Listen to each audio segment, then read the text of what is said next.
Hello అండి.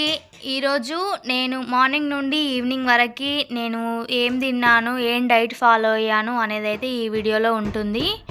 30 days weight loss ఛాలెంజ్లో మనం day 23లో ఉన్నాము. మార్నింగ్ లేచిన తర్వాత రెగ్యులర్గా 2 గ్లాసుల లూక్ వామ్ వాటర్ అయితే తీసుకుంటాను నేను.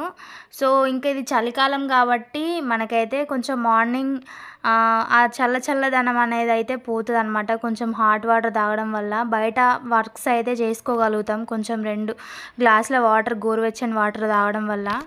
సో తర్వాత గ్రౌండ్కి వెళ్ళినామండి ఎక్సర్సైజ్ చేయడానికి. సో మార్నింగ్ టైంలో ఇంట్లో చేయాలంటే అసలు వీలవ్వట్లేదు, అస్సలు బద్ధకంగా అనిపిస్తుంది. అందుకోసం అని ఇంకా గ్రౌండ్కి వచ్చాము అందరం.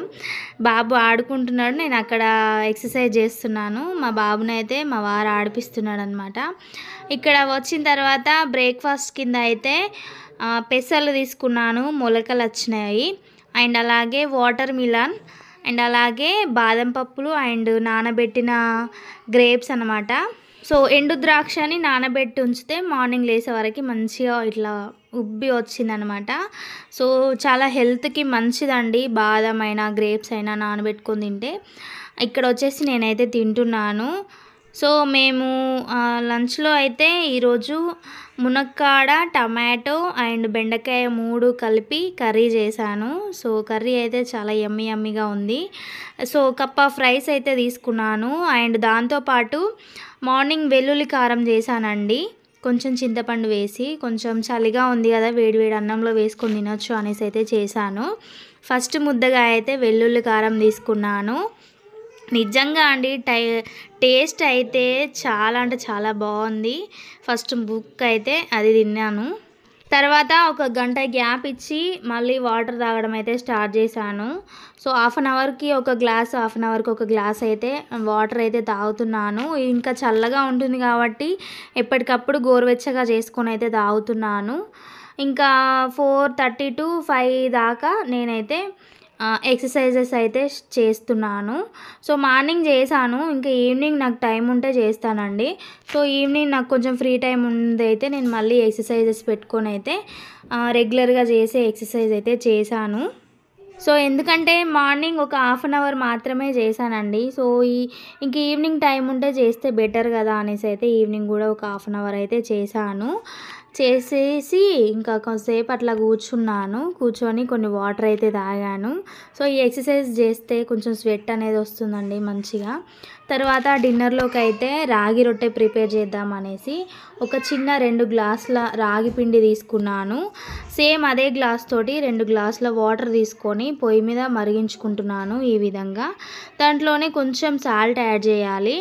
సో ఈ విధంగా మన ఈ వాటర్ అయితే మంచిగా పొంగు రావాలి, ఇట్లా మంచిగా మరగాలి. మరిగిన తర్వాత ఇంతకుముందు మనం తీసుకున్న రాగి పిండి ఉంది కదా, దీన్నైతే ఈ మరిగిన నీళ్ళల్లో వేసేసుకొని మంచిగా కలుపుకోవాలండి. మంచిగా అదంతా కలిసేటట్టు కలుపుకోవాలి. సో ఏంటంటే ఈ పిండి మనం కలిపే క్రమంలో మంచిగా ఇట్లా ఉబ్బుతుందండి. సో దీన్ని ఏమంటారంటే మా అత్తమ్మ ఉప్పుడు పిండి అని, అట్లా ఉప్పాలి అని అంటారనమాట. సో నాకు క్లారిటీగా తెలియదు. సో జొన్న రొట్టె చేసేటప్పుడు అయితే మా అత్తమ్మ ఇట్లనే చేసేది. ఉప్పుతుంది అది ఏదో అంటారండి, ఉప్పుడు పిండి అని ఏదో అంటారు. సో మా భాషలో, మా అత్తమ్మ వాళ్ళ భాషలో, వాడుక భాషలో. సో ఇలా మంచిగా మొత్తం కలపాలండి. గంటెతోటి ఇట్లా కలిపిన తర్వాత ఒక 2 నిమిషాలు మూత పెట్టి అట్లనే ఉంచేసి ఇంకా సేమ్ ప్లేట్లో వేసేసుకొని అయితే మంచిగా సాఫ్ట్గా అయ్యేంత వరకు ఒక 2 నిమిషాలు మంచిగా కలిపేసుకొని దానిపైన అయితే మంచిగా కొంచెం ఆయిల్ ఇష్టం ఉంటే వేసుకోవచ్చు. నేనైతే కొంచెం ఆయిల్ వేసి మంచిగా నీట్గా కలిపేశాను. సో దీని ప్రాసెస్ కూడా జొన్న రొట్టె ప్రాసెసేనండి, మనం వాటర్లో వేసి కలపడం అదంతా కూడా. కానీ చపాతీలు దానికంటే కొంచెం మంచిగా వస్తాయి అన్నమాట, సాఫ్ట్గా. ఇక్కడ వచ్చేసి నేను కలుపుకున్న పిండిని మంచిగా బాల్స్ చేసుకొని అయితే ఇలా లాటించుకుంటున్నాను. రాగి పిండితో అయినా చేసుకోవచ్చు, మన పైన పొడి పిండి. నేనైతే గోధుమ పిండే వేసి నేను డైరెక్ట్గా ఇట్లా కోళ్ళతోటి అయితే లాటించాను. కొంచెం మెల్లమెల్లగా చేయాలండి ప్రాక్టీస్ లేని వాళ్ళు. నేను పొనం మీద వేసేసి అయితే ఇలా కాలుస్తున్నాను. వితౌట్ ఆయిల్ వేసి కాలుస్తున్నాను, ఆయిల్ వేసి కూడా కాల్చవచ్చు.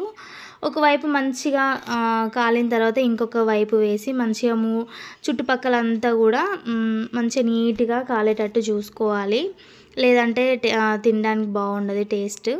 అంతా అయిపోయిన తర్వాత ఇక్కడ కౌంటర్ టాప్ గ్యాస్ అంతా క్లీన్ చేసుకుంటున్నాను. మనం ఈ జొన్న రొట్టె అయినా రాగి రొట్టె అయినా చేసినప్పుడు గ్యాస్ చుట్టూతా పడుతుంది, గ్యాస్ కింద పడుతుంది పిండి అనేది.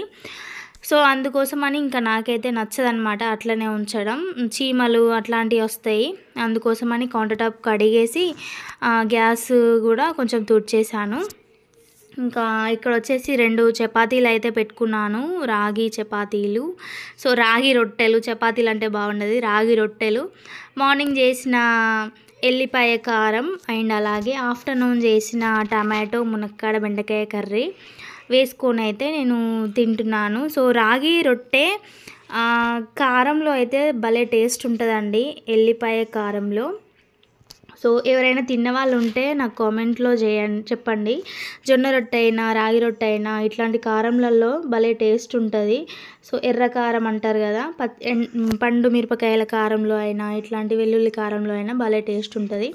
ఇక్కడ నేను చూపించేది ఏంటంటే ఇట్లా నాకు మంచిగా చపాతీలు పొంగినాయి.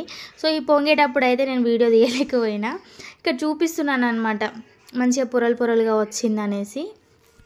ఇది ఈరోజు నా డైట్ అన్నమాట. ఓకే ఫ్రెండ్స్, వీడియో నచ్చితే లైక్ చేయండి. సో ఎవరైనా కొత్త వాళ్ళు కనుక మన ఛానల్ చూస్తే ప్లీజ్ సబ్స్క్రైబ్ చేసుకోండి. Okay friends, thank you for watching.